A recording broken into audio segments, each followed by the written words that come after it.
Today let's make tasty Udupi style rasam at home. Very simple to make. In a pot add water, then add in some chopped tomatoes, add in curry leaves, and then you need to add in some turmeric powder, add in some salt, and this is tamarind water I'm adding in, and then jaggery. Very simple, very easy to make. You can serve it with hot papad rice. That's it. That should be done. Very flavorful rasam this is. Give it a good mix and let all of these ingredients come together, for which we need to cook it at least or let it boil for 15 to 20 minutes. And then I'm adding some cooked tur dal.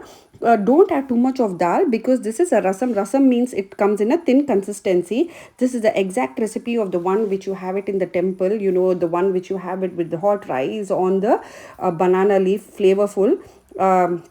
Rasam recipe this is. Now I've added in some rasam powder. Any kind of rasam powder is fine. And then this is a secret ingredient, which is coconut milk. Don't add too much of coconut milk. Just around 3 teaspoons of coconut milk which you need to add for this rasam. While that is boiling, let's make a tasty tadka. In a kadai I've added in oil. Then I'm adding in some mustard seeds, asafoetida or hing, and dry chilies, and then pour it into the hot boiling rasam. Garnish it with some fresh coriander leaves. One more main thing when you're making rasam is the rasam needs to boil very well. That is when the flavor gets kicked in. If you like this recipe, don't forget to like, share, and follow. Ingredients are in the comments below. As I always say, enjoy your food.